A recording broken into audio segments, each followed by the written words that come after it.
everyone. I am Patrina Wisdom, author, speaker, and movement leader, and I'm welcoming you today to this incredible episode of Living Room Wisdom. Why is it so incredible? Because today I get the distinct honor to interview my very own mother, the matriarch, the queen herself, Miss Jerushia McDonald, otherwise known as Jerushia Unscripted. So welcome, Mommy.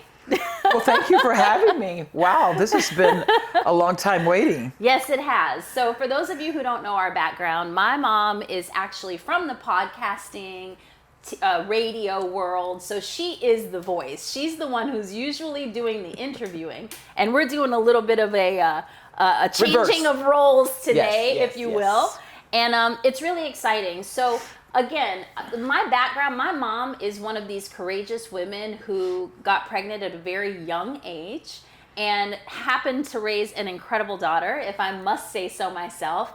But one of the things I've always admired about my mom is that, you know, a young girl in that situation always has choice. And her choice, her decision to keep me, despite the hardships, the lack of preparation, right, and not really knowing what she was walking into, has always just been a superpower to me. And it's driven me in my life. Right. So, such a strong woman, such an incredible, huge-hearted woman who's always looking to serve and nourish other people. So I wanted to first ask you, what was that experience like, being 15, finding out you're pregnant, you know, that entire journey, and how did that affect your life? Obviously, it had a lot of effects on different levels, but what was the most profound part of that, and what did you make that mean, or how did you make that into a positive? Well, first of all, it wasn't a mistake. Oh, well, let's get that clear. It wasn't a mistake. As I told you, you're a love child. And so it wasn't planned, but it wasn't, I didn't prevent it either. Sure. So let's make sure we get that clear. You are a love child. I was in love with your father. Yeah. Your father's my first love. I think he was like 15 years older than me, as you know that story. Yeah. And as a little girl, you know, I always in the Catholic Church, he was an altar boy, and I was sitting on the side waiting to be the next little Miss Mary or whatever you call her, you know, Holy Communion. So I always said he was going to be my husband. And when he came from the military, basically we ran into each other, and the rest is history. Yeah. You know, we got together, and he asked Mom, could he be my man? Mom said, you're going to take full responsibility there. That means you taking care of her. So, you know, that's how this whole thing came. It was foreseen prior, but also you were birthed in out of love. So I am just being a mother. I always wanted to be a mother. As a little girl, I used to say, I'm Mother Nature. I'm going to heal the world. And I didn't have big visions. Even though I saw myself on the stage and singing and stuff, but my ultimate goal was to be a mother. I wanted to have a lot of children. And just wanted to raise kids and be a wonderful wife. You know how they say with the little white picket fence, but we was in the ghetto, they didn't have no white picket fence. Matter of fact, they probably had some, some wires, some chicken wires or something, you know what I mean? But so that never happened like that. Right. And so because you did it right the first time. Yeah, you know, so it was a blessing to me. You know, it was challenging. The challenges of life, it kind of thrust me into being responsible. So I had to start working to take care of you, to assist in taking care of you. So I was a bus girl at the Stardust, and then to the Landmark. I moved my way up from a bus girl to a hostess food waitress until I was old enough to go into the casino. And once I did that, you know, I just kept moving up at Caesar's Palace from going to being one of the first Black gourmet waitresses at Caesars, then the first Black. And I say that because, you know, it's always, that's when you realize you're a forerunner, you're a trailblazer, wine sommelier. Right. At that time, they only hired people from Europe. Yes. You know, with the French accents, and you do the wine. And remember, I used to bring you to all the gourmet restaurants and the shows. So make a long story short, that was my time of building and developing, but being a responsible mother. Yes, we had challenges, but challenges make you stronger. You know what I mean? So I always say it was the wind beneath my wings. It lifted me higher, those challenges. But every time I looked at you, you represented everything I ever wanted to be. You know what I mean? So you were admiring me, but I missed a lot of my childhood. Right. So I'm not going to talk That's exactly too much. where I wanted to go next. Really? Actually, yes. Psyche. That was a great transition because, I mean, if you can imagine being 15 years old, finding out you're pregnant, even though you were always more mature than probably all of the girls your age, and you were very intentional about having your partner and being in love and creating this family, there's a lot of difference between what you kind of dream about and, you know, kind of intend for yourself and then the reality of the situation. Yes. So I know it had to have been challenging to then have that child, have this family, and then have to navigate through that, because that's challenging for everybody, no matter what age you are when you're having a child. So developmentally, take us through that process and just kind of the evolution to where you are now, this queen mother, this evangelist, this, you know, missionary, and really this mother to everyone, to the entire earth, right? There's a huge gap there, and I'd love to hear just how those stages of development happened. Well, I had to go back. As you know, I used to say in New York when I was modeling, I had to not physically go back. I had to go back mentally after having you, and then we left Vegas to go to New York. I was following my dreams. I didn't know what my purpose. I'm walking around singing like, "What am I here for? What's my purpose in life?" You know, and I did a lot of steps. I left Caesars after 19 years. I'm gonna fast forward. Is that okay? Yeah. And then I went to one of my dreams. I love doing hair and makeup, so I went to beauty school, and I was almost ready to graduate when I realized beauty school is for old people. I could come back and do this when I get old, you know? And so I'm like, I'm out of here. Click, click, Dorothy's going to New York. Big Apple, here I am. So that opened up a whole bunch, okay, for me, because I was trying to feel the passion and find my identity. There you go. My identity, you don't know yourself when you're young. Yeah. Even if you have children and you try to thrust into this big old world, everybody matures different. And so I had to take care of you. Make a long story short, when I observed you when we were in New York, you were in elementary. You didn't miss the steps of development. I did, because even though you have a child that's young, you know, you're young, that part of you is on pause. You're birthing a baby. It does not make you automatically a mother. No. It is a process to become a mother. And that process is literally embracing every level of your life, the good, the bad, the ugly, and indifferent. But that one part that I miss when girls are discovering lace bras and, you know, G-strings and all that stuff, right?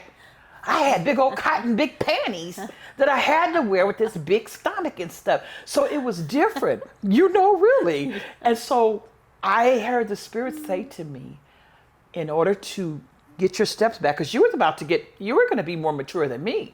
You were leaving me. I felt that you were growing faster than I was, spiritually, mentally, and everything.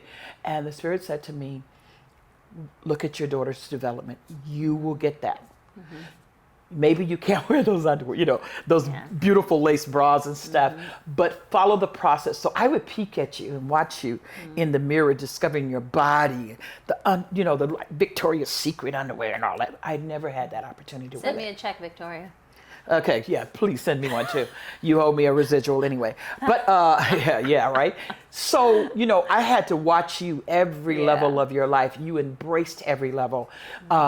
When you became a teenager, you were just you explored, and I didn't get that opportunity, which, you know, I accepted it, but you cannot miss the steps. It's like, Father, may I? And it's like, no, you may not. They're going to show up sometime, somewhere. You have to. Yeah. Otherwise, your body will get older, but inside, and you meet a lot of people today like that, I do, it trips me out. Inside, they're stuck.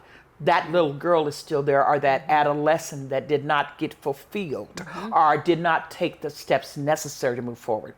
Exactly. Okay? Exactly. So then how does it feel for you now, fast forward all these years, to have a almost 50-year-old daughter and 4 grandchildren and a great grand on the way. I'm telling you. And just to be in this position, tell me a little bit about the process of embracing all of those different phases of life.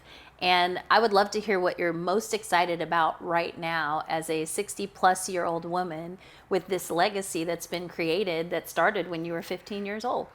Well, you know what? First of all, I don't feel 67 until I get a pain. And then I have to call the couple, Ben and Gay. Yes. That married couple, Ben and Gay. That's my couple. I never leave home with her. Out there, the couple is amazing.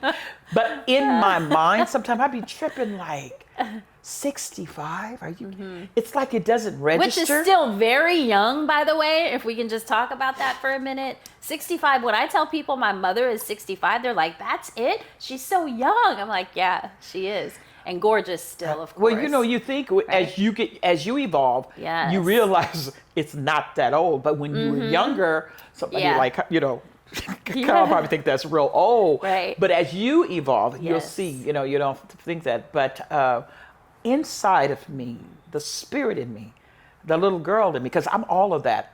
I'm the little girl, that says, "I'm Mother Nature. I'm going to heal the world." There is 3 women in me. Yes. Woo. Oh. Everyone. And it's true. There is 3 women in me. I didn't know that was going to come out. Yeah. And so it's the little girl. It is the teenager. And it's the I am that I am now. Yeah. And so I've embraced that. I love it. It's like having starting over again. Yes. Life. It's a new phase of my life. Where do I want my life to go from here? What can I create to touch the lives of other people? Like even though I'm a minister, but I call myself a voice. Yes. I don't like to be in boxes. I hate being boxed in. But I am a creator. And wherever I go, I create. And it's not about for Jerushia. It is about creating a better community, a better world. So wherever you go, it's a domino effect.